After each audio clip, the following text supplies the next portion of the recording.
So, back to Carol and Rhonda and the possum stories.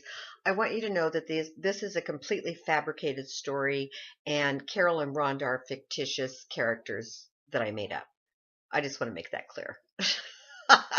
So anyway, back to possum story number 2. I'm going to try to make this quick because really there's many layers to this story. And this is the one that I had to build your resistance for.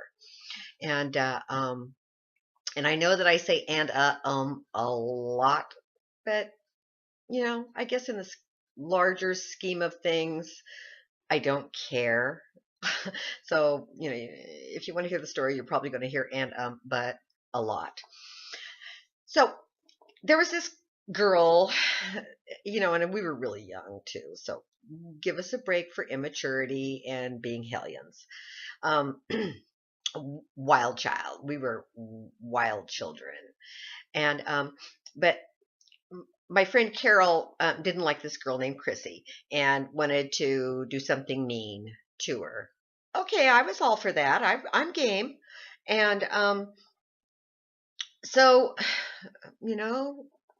we put our little noggins together and we decided that a really good plan would, well, first we had to decide what is some of the smelliest crap on the face of the planet that you can think of. Well, we thought of like dead, rotting animals. They stink. And cat shit stinks really bad. I've never met one person who likes that smell. And liquid fish fertilizer, chum, that's some pretty nasty stuff too. So you throw all those things together and it just sounded like a really good idea.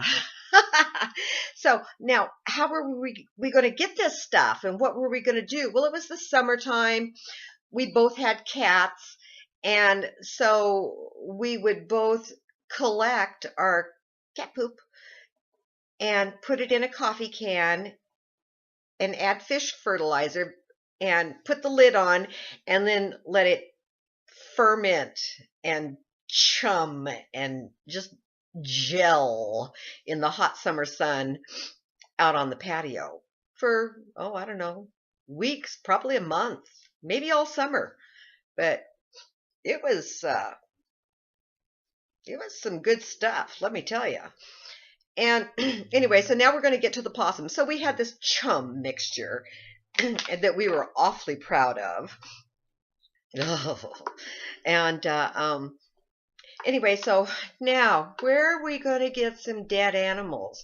Well, what is abundant in Oregon, dead animal wise? Well, possums. I mean, you can't drive down the road without seeing a dead possum somewhere. Well, then that's the thing to do. I mean, it's like a public service, cleaning up the roadside of dead carcasses.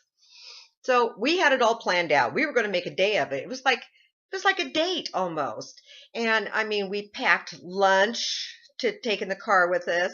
We packed celebratory beer to take with us. I mean, we planned everything right down to, plastic bags to carry them in and air freshener. We did. We actually remembered air freshener. And then we just went cruising on the beautiful summer day.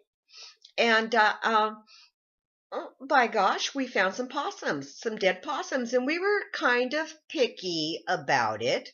Not just any fresh dead possum would do. They had to be rank. They had to be nasty. And so, I mean, we did find 3 of them. And, we picked them up and, we had this whole system, to where we would like take the plastic bags to them and do our best not to touch them using sticks or whatever. They're really heavy when they're dead. And put them on the bag and then drag the bag to the car. And then we would heave-ho them in the trunk and really fast do air freshener and that kind of thing. That worked out pretty well. And but there was this one, and Carol, There's always that one. And and Carol picked it up and she's just barfing and gagging and just everything not to throw up. This thing is just stinking, from I don't know how many feet because I can't judge feet, but like a long ways away, I could smell it. Oh, Lord have mercy. And so she's got it by the leg and she's holding it out as far away from her as she can get. And she's headed for the car as fast as she can get there so we can, toss it in the trunk and shut the trunk and use air freshener and drink a beer. And its body fell off of its leg. Yeah. So she's standing there holding its leg where its body had just like slipped out of its skin. Oh, God, that was nasty. Well, we didn't let that deter us. We picked up that possum and we picked up that rotted carcass and threw the whole damn thing in the trunk and had ourselves a beer and, played some music, and we were pretty proud of ourselves. So now, so we had all these stinking things, and there was the girl that was going to meet Carol's wrath, and I was Carol's best friend, so I had to go along with it, because that's what best friends do, and I didn't have anything against her. I didn't care whether she lived or died. But if Carol wanted to kill her, I'm down for that too.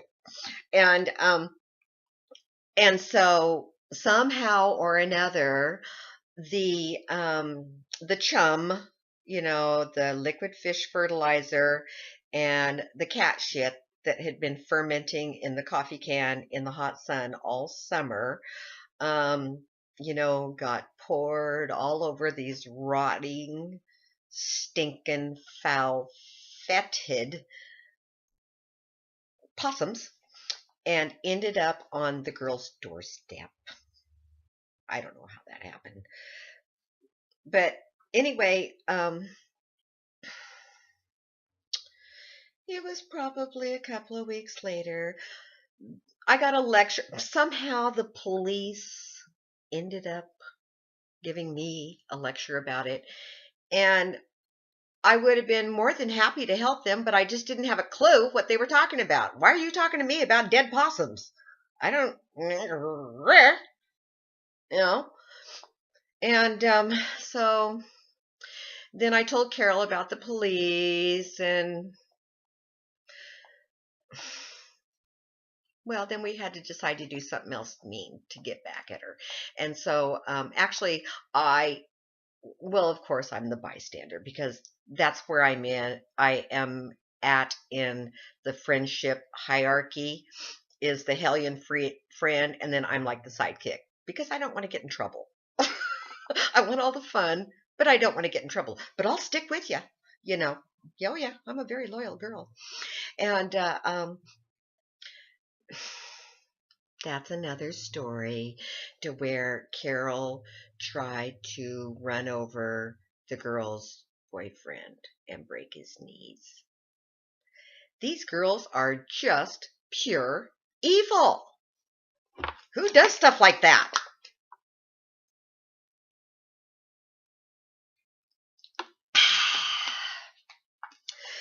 That's almost like corpse abuse. That's just not right. People are freaking crazy. That's what I got to say about that. We'll continue on with another story another day. Thanks for watching. Bye. Oh, look, this is under 10 minutes. Let's end it. Bye.